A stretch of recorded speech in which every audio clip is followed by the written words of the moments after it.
Introducing your hosts, Sam Godsey and Tanner Dislin. Welcome to Crunch Time with the N326 Duo. Hello, everybody, and welcome to attempt number 2 at episode 223. That's right, folks. We recorded an entire episode, and you could only hear me. So this is attempt number 2. That might have been the greatest episode we have ever recorded. The world may never know. But here we go. Round 2. World Cup, free agency, a lot of stuff to talk about. Middle of July on episode 223. Tanner, where you want to start? First off, I just want to do like a testing. Yeah.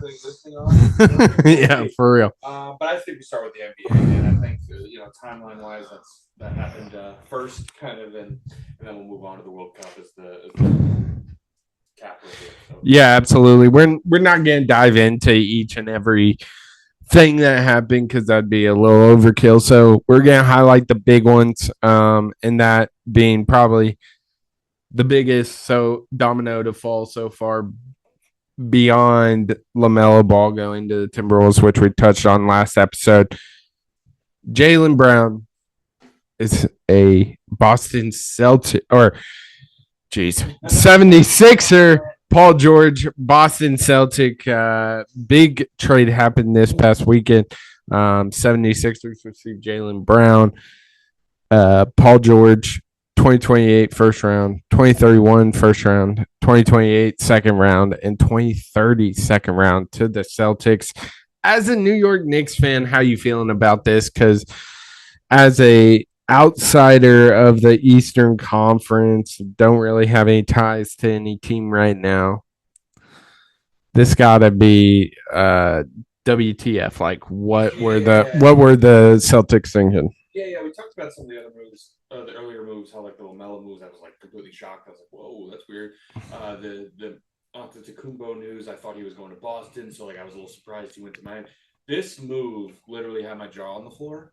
I can't believe Boston traded him to Philly, a team that they're vying for a position in the Eastern Conference. They're in the same division, also, not just conference. They're in the same division, not that divisions in the NBA mean that much.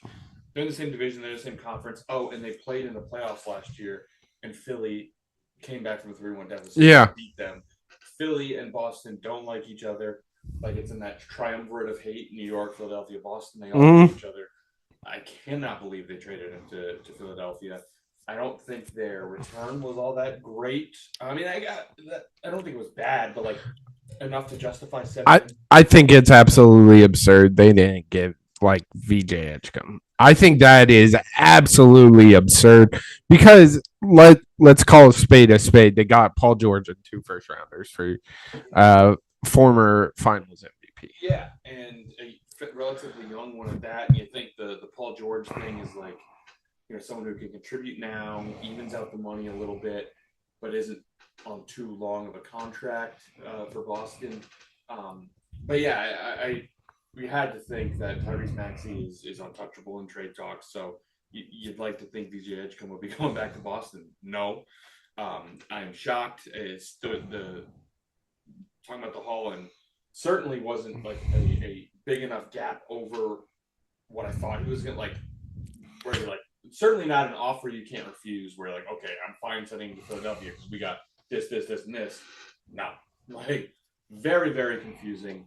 And now Philadelphia, like it looking like a pretty good team. But where my mind immediately went, Sam, what the hell went wrong in the talks? Like, you thought he was. I thought he was going to Boston for Jaylen Brown. Yeah, I think a lot of people did. So did Boston look at those negotiations, or excuse me, did Milwaukee look at those negotiations? And they're like, I don't want Jaylen Brown. I want Tyler Hero. Yeah.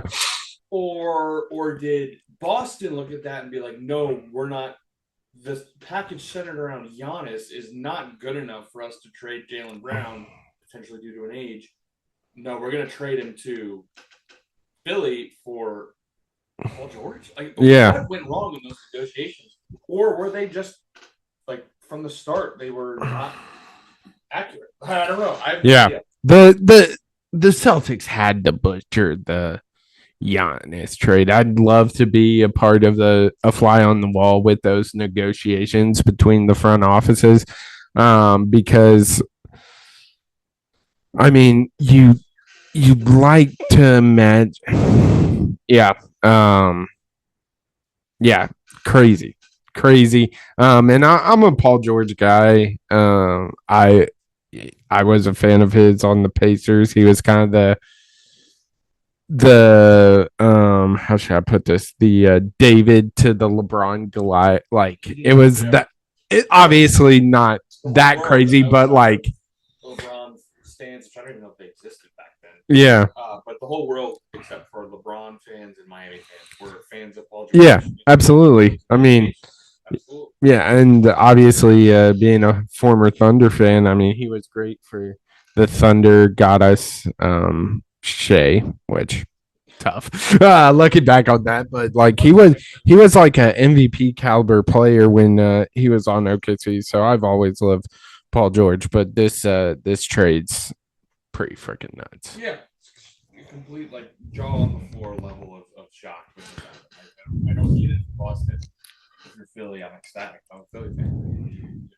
80% of your starting lineup is Tyrese Maxey, BJ Edgecombe, Jaylen Brown, and now Joel Embiid. Like, yeah. Obviously, the X factor will always be the health of Joel Embiid, whether he will do Embiid-like things late in the season. But I mean, those four, when healthy and all playing together, can compete with quite literally anybody. Oh yeah, I can be in that starting lineup, and they can compete with it. 100%. It is especially shocking. The haul the Celtics got because we saw another superstar get traded in Kawhi Leonard. He makes his return to the Raptors, and in a trade for Grady Dick, Brandon Ingram, 2 first rounders, a pick swap, and 2 second rounders. Talk to me about this one. Yeah, I think just at this point, LA, they had the top 5 pick in Wadler that they drafted. They saw the writing on the, and they just wanted to completely distance themselves from the massive failure that was the Paul George and Kawhi Leonard experiment. I guess I don't know, whatever you want to call it. You know, in Los Angeles, in the B side of Los Angeles. I just I don't. They wanted to distance themselves from that. I get it, totally fine. And I guess from the Toronto side of things, he's already a Toronto legend. Yeah. From the 2019 run, obviously. And for a while now, post DeMar DeRozan, Kyle Lowry, I guess DeMar DeRozan / Kawhi, because they were traded for him. Yeah. But that and post those duos, they've the Scotty Barnes and whatever in company.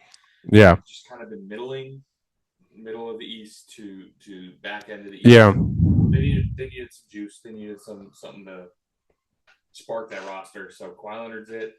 Obviously, seeing him in a Raptors uniform looks right. So yeah, I mean, it like he said, it was clear that the Kawhi experiment didn't really work out. Whether it was, but like. It was definitely time to move on. I don't want to say wasn't, but like unfortunate that Kawhi was riddled with injuries because when healthy, he is one of the best players in the NBA, and I don't think anybody can argue that point. So I would love to see him bounce back to his old self. I think it'd be hilarious knowing that our good buddy Keegan is a Clippers fan. And that would just be his luck too. So yeah, exactly. 30 points a game. Yeah, but yeah, those are kind of the 2 biggest dominoes. I don't know. I can't remember exactly a timeline of where we were at. John Morant got moved to the Trailblazers. The most whatever. Yeah, change of scenery was needed. I don't know if anything really changes a meter for either. A second of a Trailblazer game since obviously Dame's back on the team. Yeah. Like, Yeah. I haven't watched Scoot Henderson play one singular Yeah. Yeah, absolutely. So that was kind of the third big thing, but really wasn't. I'd say the LaMelo Ball to the Timberwolves was a way bigger story. But as for other signings, Donovan Mitchell agreed to a 4-year max to stay in Cleveland. Rui Hachimura, 2-year with the Clippers.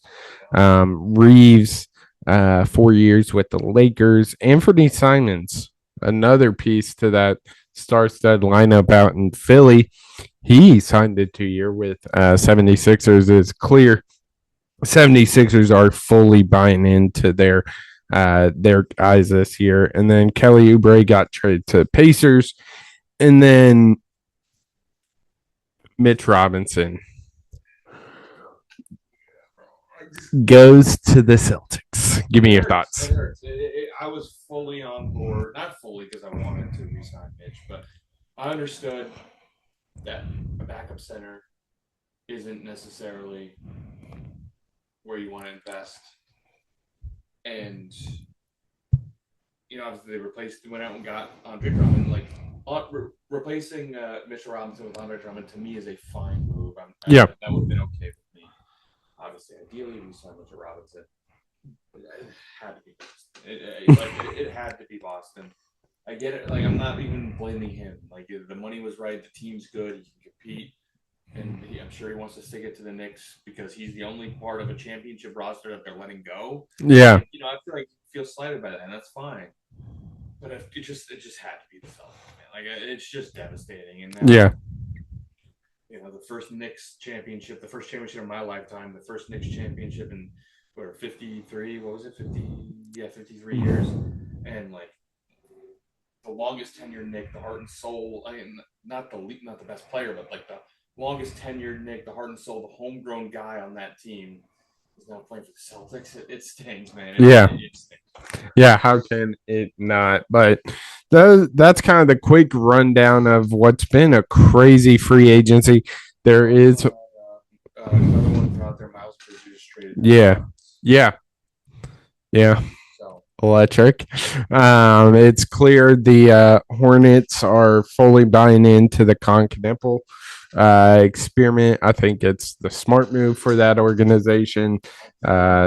Yeah, crazy. But one more domino is set to fall, and that is, of course, LeBron James announced he will not be returning to LA after getting his son a nice little contract. So, very interesting. I was very surprised. I feel like I'm surprised by everything, but this one surprised me. It seemed like the Lakers was the finishing spot. Yeah. Where when LeBron James plays for you, the LeBron James experience is more than basketball, and LA is the perfect spot to flourish for him outside of basketball and inside of basketball. And his son was there. Obviously, the team, the Lakers were clearly his team. And he likes to play golf now, and like LA, you can golf all the time. It just really seemed like. It seemed to be the perfect fit to set up his post-playing career. I mean, so this surprises me a lot. Yeah, absolutely. But be on the lookout for the decision. So let's see here. Miami. Cavs, Miami. That's one. Lakers. Oh, I see you did one. So yeah. So first one was Cavs to Miami. Miami back to Cavs. Cavs to Lakers. This will be pot 4, season 4. But anything else on this free agency? I mean, I think that those are all the specific moves, but I feel like every year we can just count on a crazy free agency. Yeah. Free period in the NBA. I don't know. It's the drama filled league that keeps on giving in the off season. So we'll take it, I guess. Yeah, absolutely. But we'll move on to the World Cup. It's been an absolutely electric and heartbreaking past week. We'll start kind of in the round of 32. We're not going to dive into every game because, like, who cares about France beating Sweden in the round of 32, 3-0? Like, duh. But there were some games I want to touch on in the round of 32, beginning with Germany and Paraguay, Tanner. Shocker.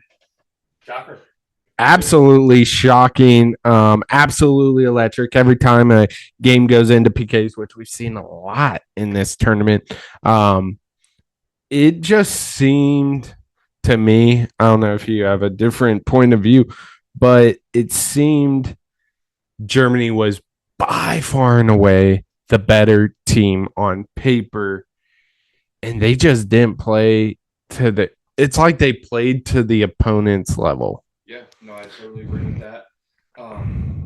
Germany dominated most of the first half, I think. Paraguay definitely scored first. It was kind of like I think at one point Paraguay had like 2 shots and a goal. Yeah.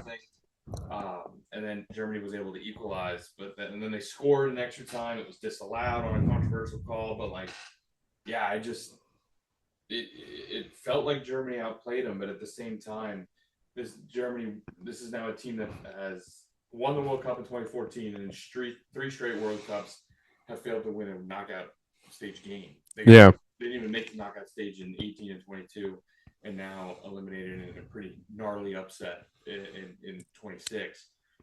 Believe it or not, the German manager did not last. Shocker. Hours. Yeah. Who would have thought? Was fired because it's now 12 years of disappointment after reaching the pinnacle of international soccer. Yeah. So it's weird what's going on, and now an interesting conversation is being had because Italy has had a similar problem. Yeah.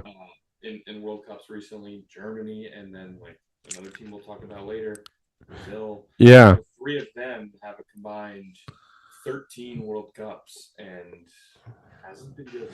Yeah, and this next game we're going to talk about, Netherlands, can be thrown into that conversation. They lost in PKs to Morocco. They were up 1-0 in this 72-minute after Cody Gakpo put one in the net.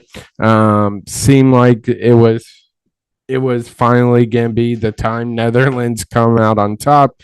Issa Diop puts one in the net in extra time, leading to the PKs, and Morocco ends up winning. Yeah, first off, Gakpo. Yeah. It was a pretty awesome moment for him. Oh, yeah.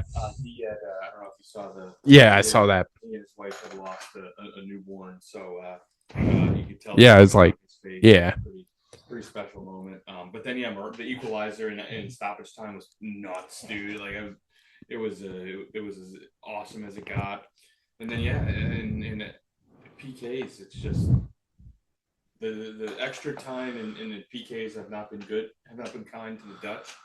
I think I saw a stat where the last time they lost a World Cup game, like through 90 minutes, like in regulation, was in 2006. Yeah, all of their losses have been extra time or PKs. Yeah, and I think they've been eliminated in PKs in like the last couple World Cups as well. They just can't seem to win them. I don't know what it is. Yeah, the clutch gene. It's brutal. Can't win the big one. No, but good for Morocco.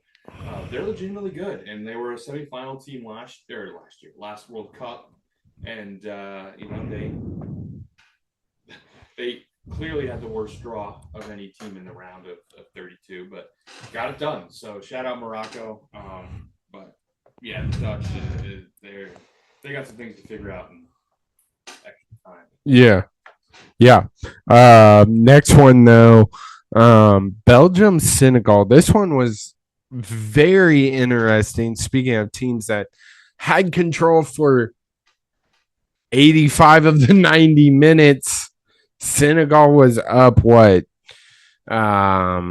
85th minute, and just utter collapse. Yep, utter collapse. Like 5 minutes till with stoppage time, you probably have it max 15 minutes left in the game, up 2 goals. Yeah.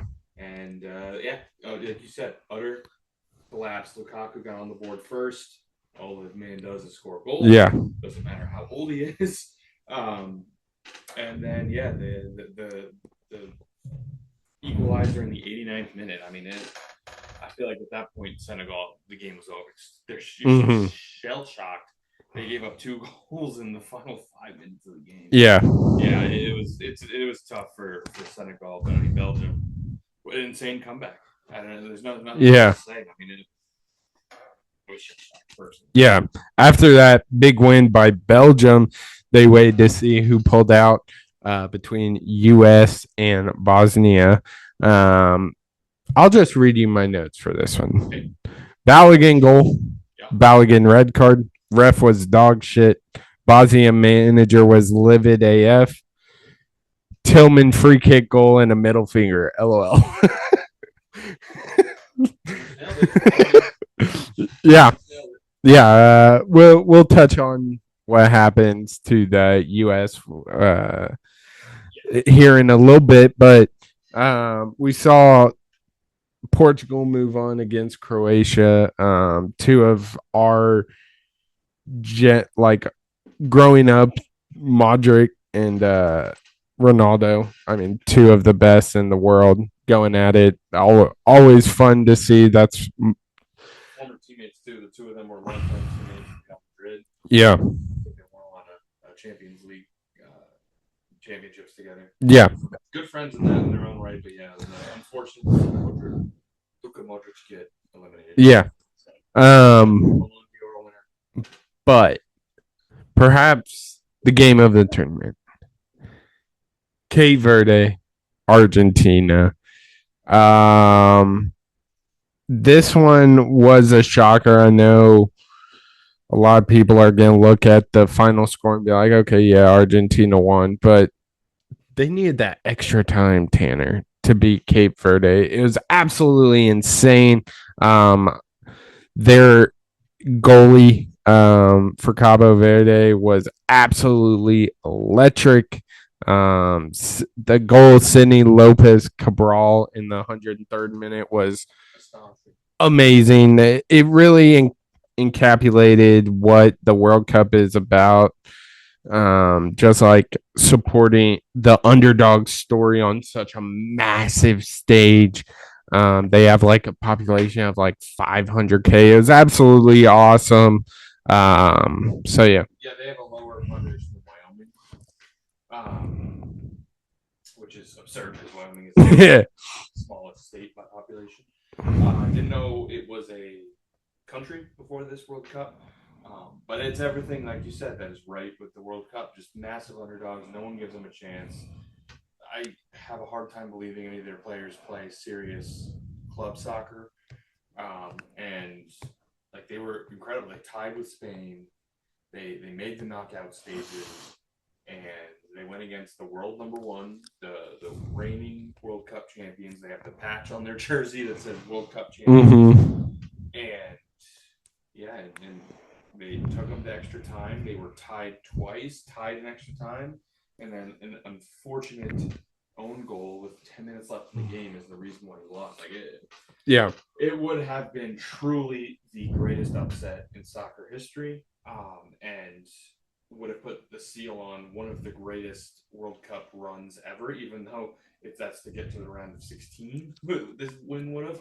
It's still between the when you factor in the expectations, the results, and then obviously the potential signature win here over Argentina would have been an all-time run, which is unfortunate that they weren't able to capitalize on it. But I will forever love Cape Verde soccer. I will forever root for Cape Verde soccer because this team was a ton of fun, and I love watching them play. And if you are a club out there, go and get Vozinha. Yeah, he was incredible. That game was awesome. Mexico, England. Yeah. Topped it for sure. 3-2 England. And I got a name, Harry Kane, I got a duo. Yeah. I got to do Harry Kane, Jude Bellingham. Absolutely incredible duo for England, beating Mexico in Mexico City. Absolutely electric atmosphere, electric game, and an all-timer for this tournament. Yeah, for me, we've said it a few times. For me, this is the game of the tournament. Obviously, as Americans, we don't necessarily like England or Mexico soccer. Yeah. So it was awesome to see them duke it out. But between the atmosphere at the historic Estadio Azteca, the 5 total goals in the game, 2 goals in 2 minutes by Jude Bellingham, which is the best English name you can possibly imagine. Yeah. It rocks. Jude Bellingham is a name that rocks. And scoring 2 goals in 2 minutes. The 4 minutes later, Mexico responds and gets it within 1.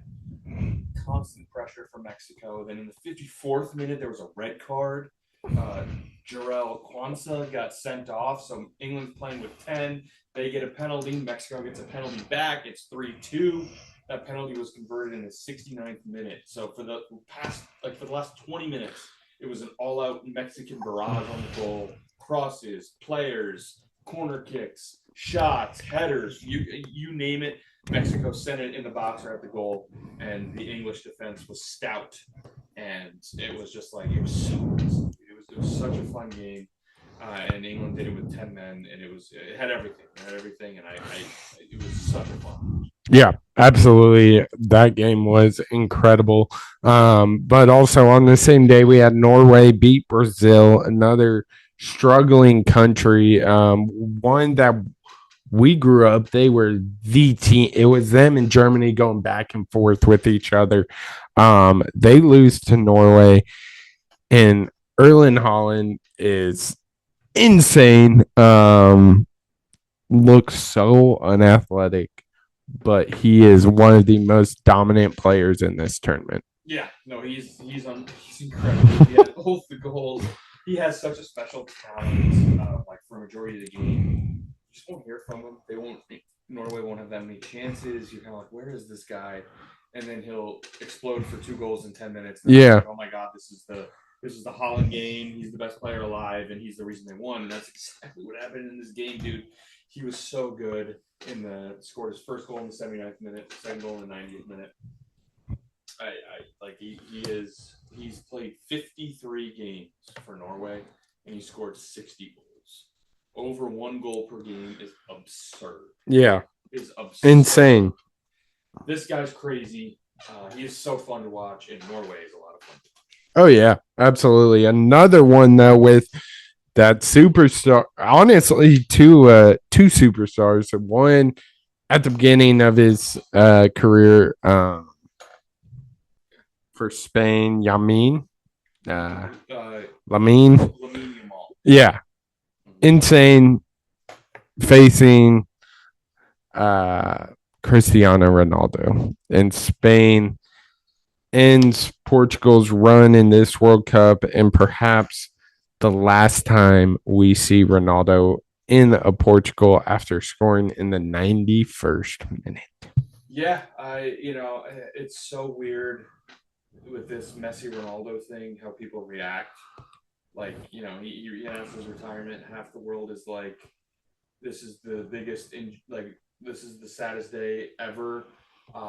There's never going to be another Cristiano Ronaldo. He is the best ever. I love him, and soccer's forever, never going to be the same without him. And then there are people that say, get this bum off the field. Yeah. I never want to see him again. And there is no in between. There's no in between. And here I am sitting this guy was unbelievable. He's one of the best players of our generation. He is part of one of the best personal rivalries in our generation, but he was so good at soccer. And Father Time got the best. Yeah. Oh, yeah. And towards the end of his career, he wasn't specifically in the international game, wasn't playing as well as he had hoped he would have. And it's gonna be incredibly weird. In 4 years, when I sit down to watch the World Cup, Portugal's playing in Ronaldo. It's gonna be really, really disappointing. Yeah, absolutely. I think you nailed it on the head. Father time definitely caught up with Ronaldo, especially is especially evident in this tournament. Obviously, I'm not watching the Saudi Arabian League, so I know it's shocking, but I've always liked Ronaldo a little more than Messi. I think just a pure athleticism and what he could do on the pitch was incredibly fun to watch, and just like the speed he played with, and just the ability to just beat his opponent by just sprinting by him.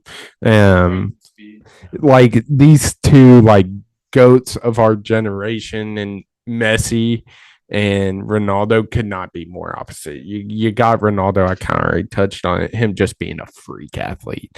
And then you got Messi, who's like 5'9", 5'10", but his IQ when it comes to just an absolute tactician. And I don't think anybody should be shocked that Messi is playing better than Ronaldo right now.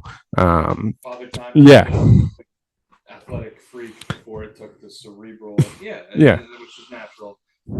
So yeah, when I think of Ronaldo, actually, I think of I can't remember what World Cup it was. It might have been just last World Cup in 2022.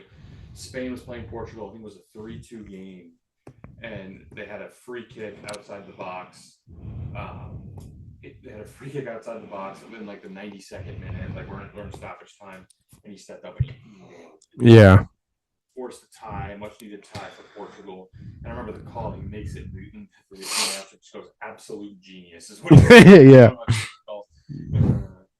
from the soccer match. But yeah, he was incredible. yeah, And so we talked about some of the like Luka Modric and Cristiano Ronaldo. Probably should throw in Neymar in there. yeah. We talked about Brazil a little bit earlier. Had a very quiet tournament Yeah, this time around. obviously Neymar didn't necessarily play as long as Modric or Ronaldo in the international space, but he announced his retirement as well. Yeah, Neymar. 2014 was one of the best players at that World yeah, Cup. Yeah, so yeah, worth mentioning. Neymar. yeah. Definitely. Need to throw him in that conversation. But unfortunately, I think it is time to recap last night. U.S. Belgium. Belgium just took it to the U.S. 4-1. Yeah, it was. I mean, obviously, it sucked. Everything about it sucked, and I think this World Cup for me was about how this team was different. U.S. had never won 2 straight games before we did that. We had talent like Pulisic, and we had talent like Gio Reyna on this team, and talent like Weston McKinney and Malik Tillman and like all of these world class and Balogun obviously Yeah, all of these guys who a bunch of them play professionally in Europe in the top in the top leagues. leagues. Yeah, And like this team is different, and they played like in the beginning of the tournament, and like I obviously never thought the U.S. were going to win the thing, but like this was the game to win to show that this team was different, yeah, and they got obliterated. They were petrified on the pitch. Like the first goal they gave up, there was a loose ball, and as they're flying through the air, 3 blue jerseys, 1 Belgian jersey. The 3 of them just looked at the ball. The Belgian guy went and got the ball when he shouldn't have, and crossed it for an easy goal. It was really disheartening. Belgium's good. Belgium's really good. If we lost the same way Mexico lost to England, mm-hmm. where we just threw everything at the wall, just couldn't quite scratch that last one, get that last one and played our ass off, and then I'd be having a completely different tone. But they just weren't ready to play, and the moral of the World Cup, this U.S. team is different. At the end of the day, they beat a Paraguay team. Obviously, Paraguay ended up beating Germany, so they played a little better, but still, Paraguay's not good. Mm-hmm. They beat Paraguay, they beat Australia, they lost to Turkey, beat Bosnia. Yeah. and then got obliterated by Belgium. Really, the only team with that's a respectable soccer nation. Mm-hmm. Bullied them. Yeah. Bullied them. Like, Yeah, absolutely. Obviously Belgium got off to that 1-0 start really early before the 10th minute even happened. Thank God for Malik Tillman. He was incredible. Tied it up in the 31st minute, and then 2 minutes later, Belgium takes the lead, sucked all the air out of 61 seconds from the minute that Belgium re-kicked in the ball. Yeah. Then the goal was the ball. Yeah, it was utterly embarrassing. That happened, and then Freeze just decided to be an absolute dumbass. I have no words for it, honestly. Like, it was such a bad misplay. Like that third goal stops happening in like 6th grade. Mm-hmm. Such a bad misplay, and I just it's the score, the final score, the way it happened, and how each of the concessions were. It was just like, dude, this is like a little league soccer team. Yeah. I think the best way to put it is our text messages last night. I sent a meme. It was stupid bitch award. I think tonight's winner is Freeze. What in the ever living fuck was that? Like, what the fuck? And you go, put this on a quote card. I don't know much about soccer, but I do know when the ball is in danger, boot that fucker as far as you can.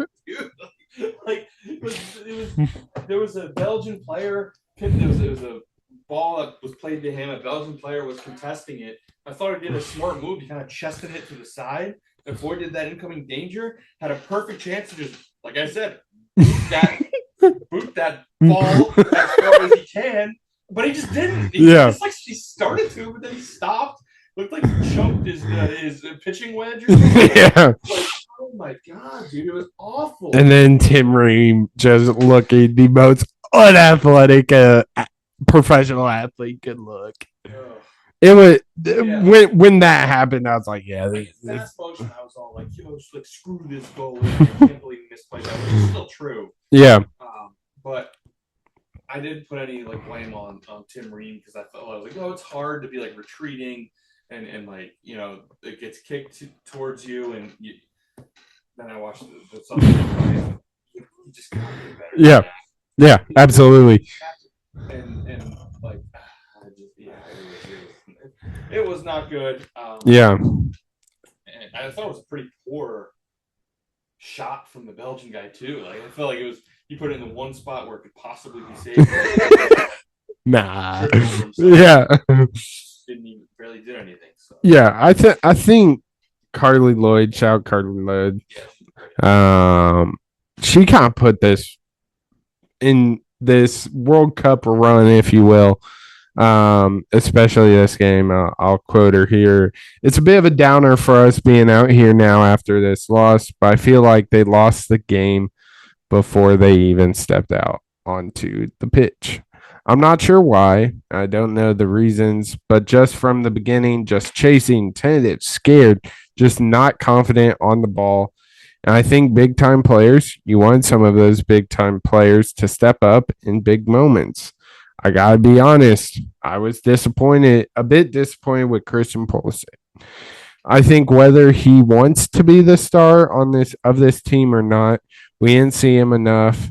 We didn't see enough from him in this particular game and really the whole World Cup. Little glimpses here and there. You nailed it. I mean, yeah, I was told Pulisic is Captain America. He's the savior. He's going to be the captain that leads his team out from the depths of despair. I've watched a lot of American soccer, various tournaments and friendlies. I've legitimately one time after the game been like, wow, Pulisic was really good in that game, and he's like, that's our guy. And that was, oddly enough, one of the games we lost this year. He got subbed in halfway through against Turkey because he was battling an injury, and he was getting some time before the knockout stages, and he was tremendous. Like, didn't end up leading to a goal, but he was awesome on the ball. He started a ton of chances, and like he was. I remember watching the game and like, wow, Pulisic looked great. Yeah. I haven't had said that any other time, and half the time it's been, oh, is Pulisic going to play because he's dealt with a lot of injuries to the point where it's going from unlucky to a bit of an issue. Yeah, absolutely. And it just is frustrating. Obviously, we're casuals. We don't know what he does on the club side. He could be the next greatest player, and I would have zero idea. But you've heard these things since like the Landon Donovan and the Josie Altidore and the Tim Howard, Clint Dempsey.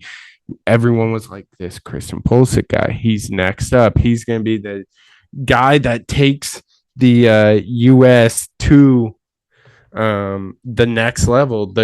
We're in the golden age. I mean, we had Joseph on when way back when, before the World Cup even was announced, as in the it was announced in the US, but it's another international tournament, or maybe they were playing friendlies and we lost. And I was like, okay, I thought this was golden age. Why aren't we dominating?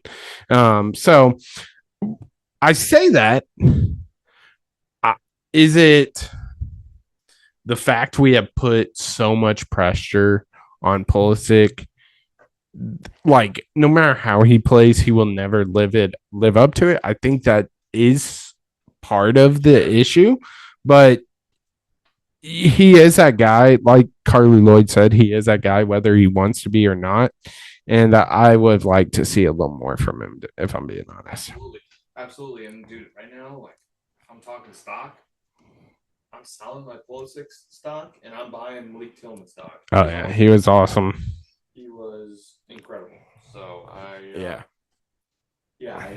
weird spot now. You know, there's a sour taste in everybody's mouth. Leaving this World Cup, now we don't know if our coach is going to stay or not. Yeah, it's tough. It's not a good spot to be. Yeah, absolutely. But let's move on because I'm tired of talking about it. Two absolute bangers to round out the round of 16. Argentina, Egypt on the day of recording Tuesday. Argentina ekes out a win, but a lot of controversy. VAR controversy brought back an Egyptian goal in the 57th minute. Sure enough, one goal game. VAR sucks. I don't understand VAR. Video enhancement of refereeing in general is a good thing.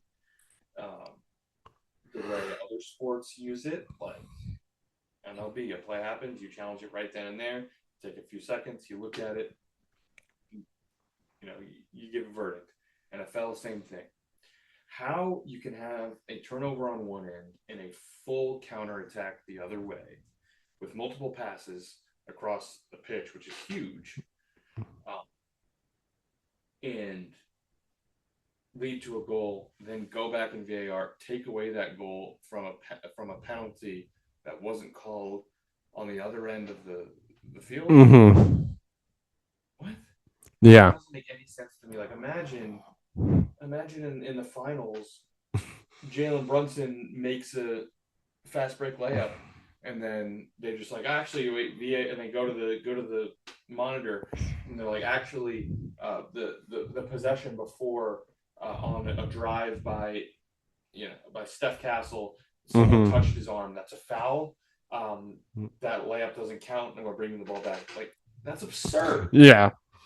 That's insane to me. VAR should be able to look for penalties in the box for penalty kicks. Mm-hmm. They should be able to look for handballs. They should be able to look for, in my opinion, they should be able to look for offsides, which. That's a whole nother can of worms. Because I don't know how this sport's called football. Apparently, why do we care what the arm is? should we not be looking at feet? Yeah. Like that where someone's feet are, should we play them on sides, or like a offensive player who's getting ready to run just happens to have his arm out past the defender while his feet are behind the defender. That should not be offsides, in my opinion. Who am I though? But yeah, whatever. But I think we should be able to look for offsides, penalties in the box, handballs in the box. None of this foul upgrading stuff. None of this previous plays stuff.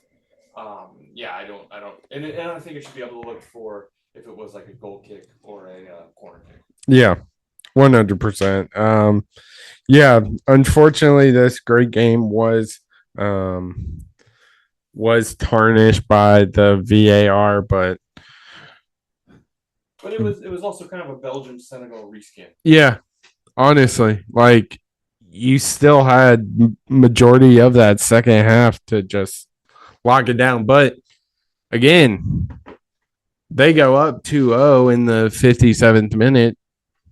Do you go like that changes the whole tactical situation of the game, you'd think. They were up 2-0 in the 79th minute. That is when Argentina scored their first goal. Yeah, absolutely. So that was a tough way to go out if you're an Egyptian fan. But one thing I will say, what I appreciate about soccer is that like game 4 in the like NBA finals. Yeah. The Spurs blow it. Mm-hmm. And Mitch Johnson gets on the mic, and what does he say? We can't blow that lead. We had such a big lead. I can't believe it. Like, we have to be better. We have to be better. Yeah. That's how press conferences are handled throughout all of American sports. The Egyptian coach in his press conference said this Argentina's win was entirely undeserved. That rocked. He just says what he wants. He don't care. Yeah. But to round out the round of 16, we had another one go to PK. Swiss, Colombia at the end of extra time. Tied 0-0. Kind of a snoozer. But PK's rock. They are one of my favorite things in all sports. Yep. Switzerland wins the PK shootout 4-3. Again, who am I? I'm just some schmuck who watches the World Cup every 4 years. I'll watch the Euros. I'll keep stuttering on. Yeah, dude, I will never understand that. I don't know. No, this is easier said than done, but like, I have never seen a PK hit like hard and in the top corner ever be saved. I've seen low corners be saved. I've seen like middle edge be saved. I've seen obviously right on be saved. The top corner has literally never been saved. Someone. Oh yeah, I'm sure. I've literally never seen it with my 2 eyes. I've never seen it be saved. It's much easier said than done. I mean, you can say what I've never seen a free throw that lands in the middle of the rim miss. You know what I mean? Like, I get it. Yeah. But like, if like even today, like the critical miss for Colombia was one where I think he was trying to go top corner and ended up going like middle edge, and it was a terrific save. Like, it was full sprawl. Yeah. He guessed right in the first place. Full sprawl, got his hand on it and kept it out. And like, I don't even think that was that bad a pen. Like, if they're getting saved because you're doing that, then I'd be like, okay, that's just a good save. But like, when they do this stutter thing, hit it on the ground, try and guess away, don't hit it very hard, and then it's saved, and it looks like the easiest save of all time. Yeah. Like, I can't believe that that the overwhelming majority just don't step up and boot that sucker as hard as they can, and hit it in the corner, and they try this stutter step crap and end up hitting one softer on the ground. Yeah. Yeah, 100%. But anything else on the World Cup? I mean, it's been just a fantastic World Cup. In the end, you probably have the best team standing: France, Spain, England, Norway, Argentina. All of them are still standing. Morocco, semifinals last year and top 6 or 7. Yeah. In the World Yeah. Cup. So you have all those teams still standing. It's unfortunate the U.S. dipped out the way they did. Would have liked a better resolution there. But I encourage everyone out there, even though the U.S. is out, to keep watching because it's incredible. It's got the underdogs who almost pulled off the upsets. It's got the incredible moments, the Moroccan equalizer in extra time or in stoppage time. Couple crazy comebacks from teams that are still in the tournament, Belgium and Argentina. It's got everything. It's got everything. It'll be an awesome end to it. Yeah, absolutely. By the time we drop another episode, the quarterfinals will be wrapped up. And we're going to have Joseph Weinsinger on next week to talk about it. So stay tuned for that. But final thing before we go, I want to talk a little bit about the PGA Tour because we haven't really touched on it, and I actually got to go to the John Deere Classic, and I'm not going to dive into the ins and outs, but it is just so different than what you see on TV when you're 5 feet away from the dude and he drives it 320 yards and does the exact same thing you think you do, but you don't do at all at the course, and this one was especially fun because there were some big names. We're Max Homa guys, and he had his best finish in a long time. Finished second, couldn't pull it out at the end, but got her up. Had one of the craziest rounds. He was -9, so it was.